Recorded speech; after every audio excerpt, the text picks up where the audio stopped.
What the? Greetings, ladies and gentlemen. It is your favorite warlock, practicing necromancer. So today, or I should say tonight, I want to talk about what happens when spirits talk. Okay? Those of you who have been in this field for any given amount of time has probably had a spirit guide you. You may have written it off as deja vu. Well, I'm going to give you an example right here, right now. Over the last couple of years, the last 2 years or so, I've been studying thanatology, sociology, necrology, okay? And most recently, within the last 6 months, I've been studying anthropology, okay? Not just the ministry aspects and, taking the courses and all that stuff. And recently, as of the 4th, I became an archbishop. Okay. Well, over the last few weeks, I've been a human pincushion, I guess you could say, for my better half, who is taking her, well, let's just call it what it is. She's going for her MA, which in the medical field, which is basically hematology. Okay.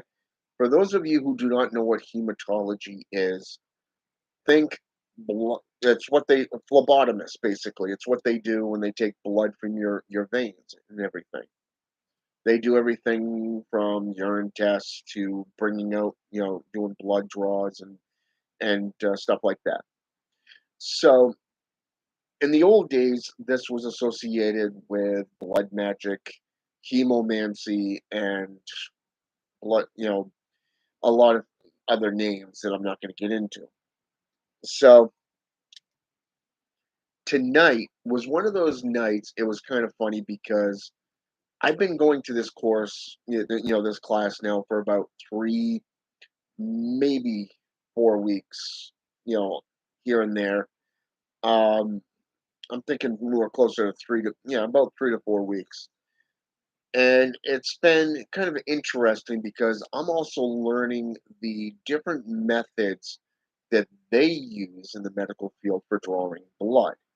Those of us into witchcraft, demonolatry, Satanism, necromancy, those of us that deal with blood sorcery and blood magics, we know about the lancet, we know about devices that draw blood, okay, from yourself. And I want to make that perfectly clear yourself, okay? Even those who have to test their glucose level have those little lancet type things that just little prick, in the finger, and you test your blood. Well, in this course that my better half is taking, they're learning things from butterflies to different types of tests that can be run. Some tests can be put in one of those little spinner things, and then you got different areas of the arms. She's taking it from my fingers, back of my hand, right where the elbow bends, up even up into the bicep.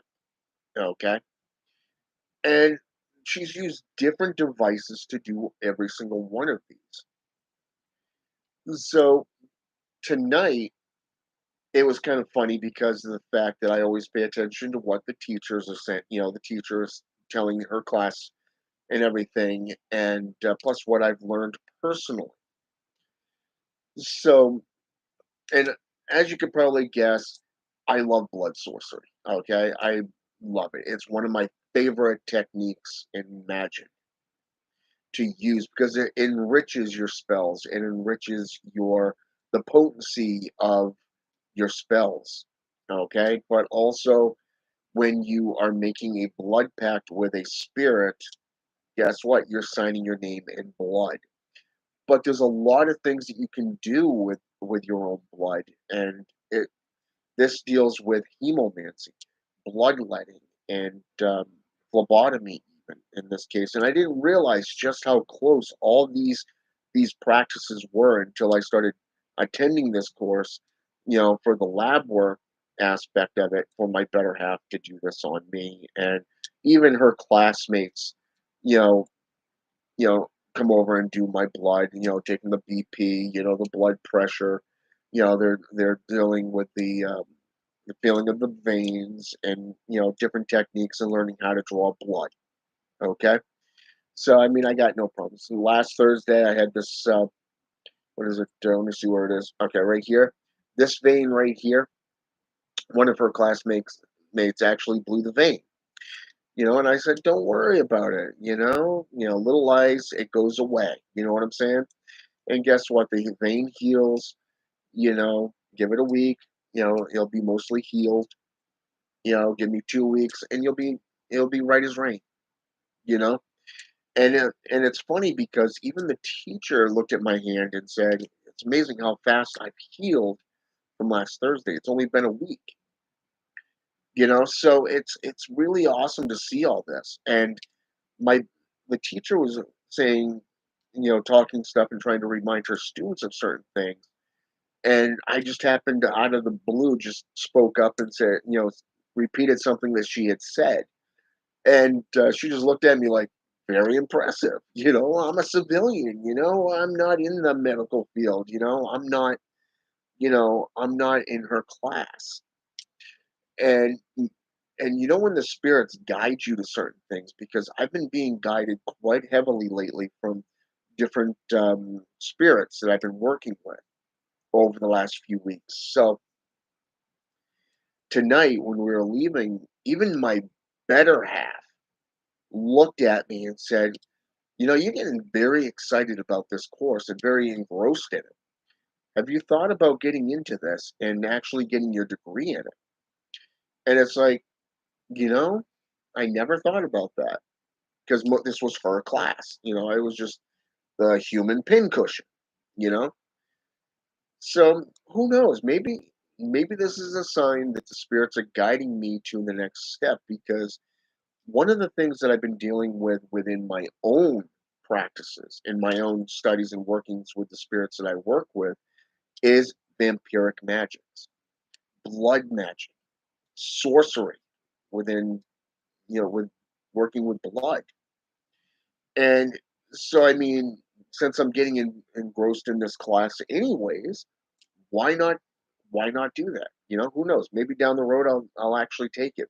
She's graduating in about 6 weeks, so who knows? Maybe then I'll just add that to my repertoire. You know, but it's one of those things that you might want to take a step back and think about this for just a moment. Because number one, you got a teacher that is highly impressed with what you're doing. Your better half is saying, "Hey, you're quite engrossed in this already. You're ecstatic." Excuse me. Anyways, you're quite ecstatic in this. You like getting poked and prodded. It's like, yeah. Every time I see a needle, I want to go ET phone home. But then you got one of her classmates is like, I don't know if he's jealous or what, but I don't think he's jealous. I think he's trying to figure things out because I have such a way with people, you know. I can make them laugh with jokes and everything. And I tried telling him tonight, sometimes it's good to tell jokes, and other times, somebody just opens the door and you just walk through. It's the same thing with spirits. This may be a way that the spirits are opening up that door to further my career, because as you know, the last 9 to 10 months I work at a long-term facility, a medical facility for the elderly. Okay, and it's amazing. I love my job as a dietary aide, but it's kind of getting boring. Okay. So, and I have been looking for that, something new. And when you do that and you put that forth, make sure to take that step back and observe your surroundings, because a spirit may come in and go, "Hey, guess what? You're already a necromancer. You're a practicing necromancer. You're very well versed with blood sorcery and blood magic. Guess what? Here's a door. I'm going to open it for you. Are you willing to walk through?" Because you never know, once you walk through that door and you start learning and you start, you know, prospering in that area, other doors may open in the medical field that you may not be aware of. Okay. And it's the same thing. It doesn't matter what field you're in. Okay. This just happens to be an example of what's going on in my life and has taken, how should I say this, taken root just this night alone. Okay. It's interesting because my better half's classmates like me. I make them laugh. I pay attention to details, and it's who knows? Maybe this is something that I'm meant to do. Okay, so I think, yeah, maybe I will look into getting into this field, becoming a phlebotomist. A blood sorcerer. I'm already a blood sorcerer, but a blood mage, but still right there. Okay, so when the spirits talk, listen. Okay, because they may be leading you to something better. Okay, and just think, another example, when I worked for Duncan about 3 years ago. Okay, when my boss at the time had his heart attack and had a triple bypass, what did I say I did? I went before the spirits that I currently work with and I said, "Hey, I want to move up in the corporation. I want to become, like a team lead, a management, whatever. If it's for me and mine, I want it. But if it is not for me and mine, then I don't want it." Okay. And then 9 months ago, a door opened up. Okay. First, I ended up becoming a closer for a couple of nights. That went bye bye. Then I went from afternoons to mornings. Better training, and they always look for people in the mornings. Well, guess what? The door opened up, and I ended up going into a different field. Okay. A different field of practice. I've always wanted to get into the cooking aspects at Dunkin', but I never got a chance to do that. The management and the team leads never put me on that station, even though I'm known for jumping over and making the sandwiches and the dinners and stuff that nobody else was willing to do or knew how to do or even had time to do. Okay. Well, guess what? Now I'm a dietary aide in a, what do they call that? A assisted living facility. Okay. Fourth in command of the kitchen. That's number four. Okay. So when you think about this, look at how many doors have already opened up. I went from driving a 2003 car to a 2018 to a 2009, and now I'm driving a fully loaded 2016 Kia Sorento. Not just that, but my better half has the same make and model, just with less gizmos than my car. But still, you look at how many banks are willing to work with us. Okay, even though we owe probably a combined right now roughly about $34,000 area. 34,000. And that's just between two cars. Okay? But still that door opened up. We were led to these vehicles and it worked out. All because you put the spirits first of the current that you are working in.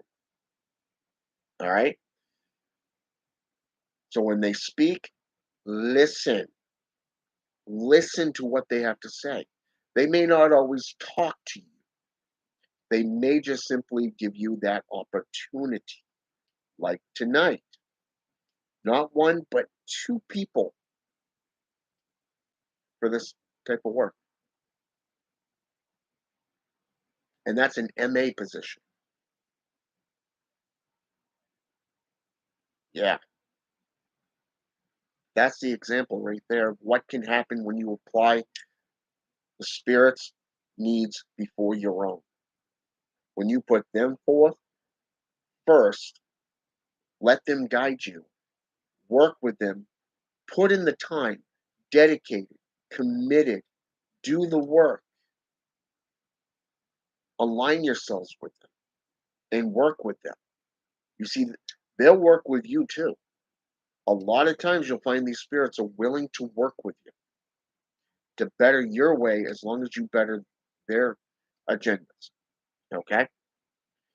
So when I'm telling you this, I'm not blowing smoke out my ass. I'm telling you this because I've experienced it firsthand. I'm telling you that this works. And when you remove pride and ego from the equation and you humble yourself in front of these spirits, even better. Okay? I trust the spirits that I work with wholeheartedly. Yes, I'm a spiritualist. Get over it. I did. But still, you see my point. Okay? So listen to what they have to say. They'll speak to you in words, they'll open the doors, they'll even guide you to something. I found it interesting back when I worked for Duncan, literally about 2 weeks prior, before going into my new job. It was interesting because I was just standing there. I was bored, I was angry, and I was frustrated.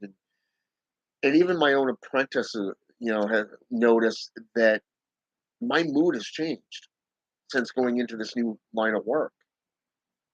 But at the time, I was just standing there making drinks, and every so often I'd throw a sandwich together for a customer, and this repeated customer kept came through, and something just told me, jump on it, ask the question,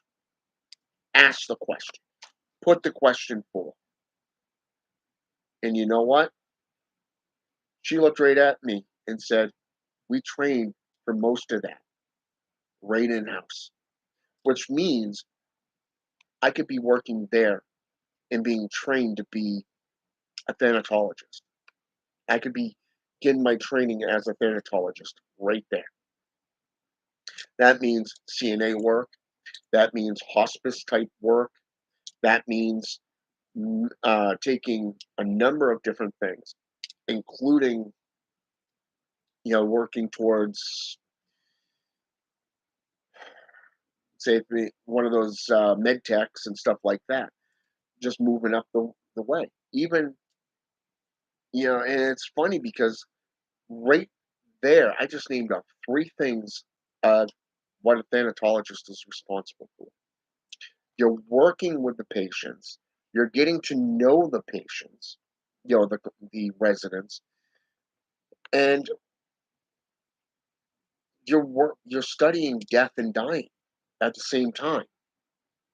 Without this, they grow ill, feeble, and die. They do this, they succeed, they live. Think of it as one big experimentation. Scientific approach, right? Alchemy. Wow. You know what I'm saying? So I jumped on that. And since then, I've jumped on the cars, jumped on a couple other things. And guess what? Here we are tonight. Phlebotomy. And you know what? And just before this, I became an archbishop. All because I felt like that was needed. I felt like the spirits were guiding me to a higher purpose, higher calling. They were leading me somewhere, and that's exactly what happened. And then this tonight. Now, if this is going on in my life, just imagine, just imagine if you did the same thing, if you did something similar to what I've been doing, you listen to the spirits, you let them guide you. You know, you're putting your time in, you're hitting the altar room, you're studying the materials, you're applying it to your life. You're being observant through education. Just imagine, just imagine where you're going to be 2, 3 years down the road. 5 years ago, I started walking the path of necromancer. 2 years ago, or 3 years ago, I dedicated myself to this path. 2 years ago, I put my foot in the door and I said, hey, if it's for me and mine, I want it. If it is not for me and mine, then I don't. And you know what? Here I am today, a living, breathing testimony. Okay? Lead by example, right? That's what a clergyman does. A minister or an elder, even your teachers, lead by example. Whatever you preach, always back it up with numerous sources and always make yourself available to the public because you answer to the public, but you also answer to the spirits that you serve, that you walk with, that you work with on a daily basis. This is not a path to be a dabbler. You don't want to jump from one thing to another. You want to take your time. You want to learn. You want to build up, a grimoire, so to speak, in this and each thing. I've got 5, maybe 6 grimoires going right now. About 5 to 6 grimoires in a number of different areas, from Brujeria to necromancy. I can tell you that I've listened to my patroness. I've listened to my patroness every step of the way. Do you think that was easy for me to do as a man? To let go and actually trust that that spirit will not let me down? I've had a lot of betrayal in my life. I've had a lot of backstabbing. So, working with these spirits, these demons, do you think it was easy for somebody like me who's been betrayed my entire life to let go and trust a spirit? No, it's not hard. It's not easy, but I did it. I took that leap of faith. The ironic part is, and I'm going to quote the JCI Bible, the Judo Christian Bible, and this one here is 2 Corinthians chapter 5 verse 7, and it says, "Walk by sight, walk by where was it? Walk by faith, not by sight." Okay, walk by faith, not by sight. Meaning, you got to have faith first. Okay, you got to have that faith. And the one thing I've learned over the last 5 years is faith, trust in these spirits. I've They've earned my trust and my loyalty just as much as I've done for them. I've earned their trust, their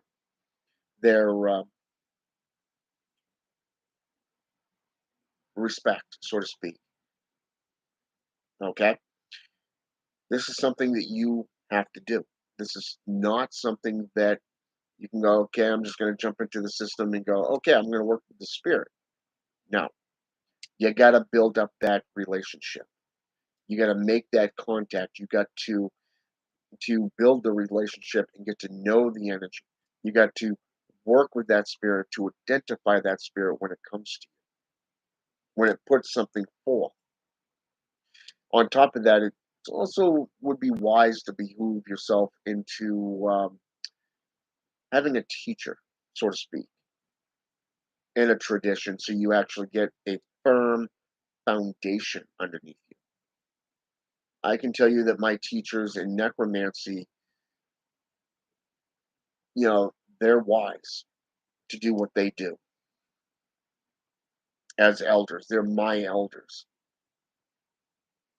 just like I'm your elder, okay? Within these traditions, so to speak. I'm just saying if you're younger, young in the faith, young in the tradition, then I'd be considered your elder. But if you've been in it longer and you're watching this, then guess what? You're my elder. And that's the thing is because you have human teachers and then you have spiritual teachers. And in this case, we're talking spiritual teachers, spiritual guides. And I'm telling you straight, guys,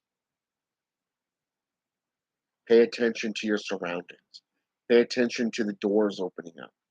Paying attention to the symbolatry, to your requests, and how you work with them. And I will tell you this, they will not let you down. They will not let you down. All right? Let the spirits guide you. Don't be don't be like these idiots in these groups where, in Facebook groups or social media groups that they're too cocky, they're too arrogant, and they're too prideful. As they say, pride cometh before the fall. It's true. And ego will prevent you from succeeding. You got to humble yourself in front of these spirits. You got to work with them. Listen to what they have to say, how they're guiding you, where they're guiding you. And I will tell you this, it's amazing.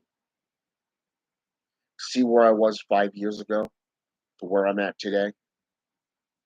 I'd probably still be back there in the drama, in the shit, so to speak, in the pit if I had not listened to these spirits, if I had not listened to my teachers and my guides.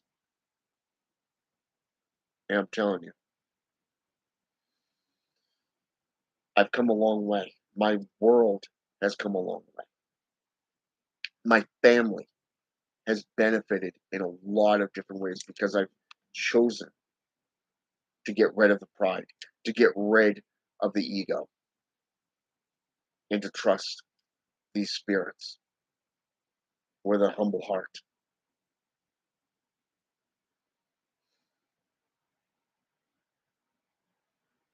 And tonight was just one of those examples where not one, but two people, three people was impressed.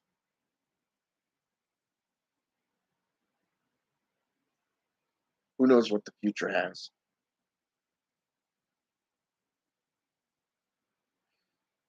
Time will tell.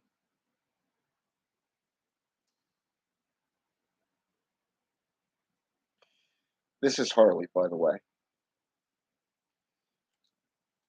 She's a Russian blue. And as you can see, she likes being the center of attention. And the one to my left here,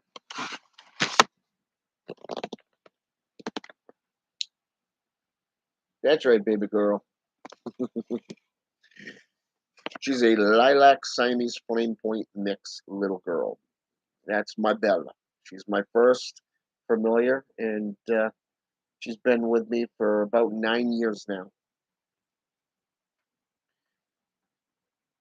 And like I trust spirits, she trusts in me. So, ain't that right, baby girl? Yeah? Wink, wink, she says. But anyways, I want to thank Shadow Man for jumping on here with me and Pharaoh Stiller. I know you retracted that message, and I did read that message. So, yeah,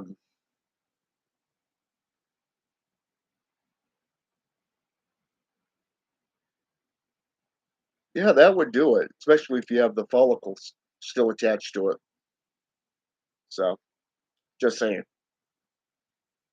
But anyways, I'm gonna go hit the altar room for a while and meditate before midnight, because that's when I'm gonna start doing some hardcore rituals again. Oh, I've been loving these rituals I've been doing lately. Mm, exciting. So, anyways, have a good night, and until next time.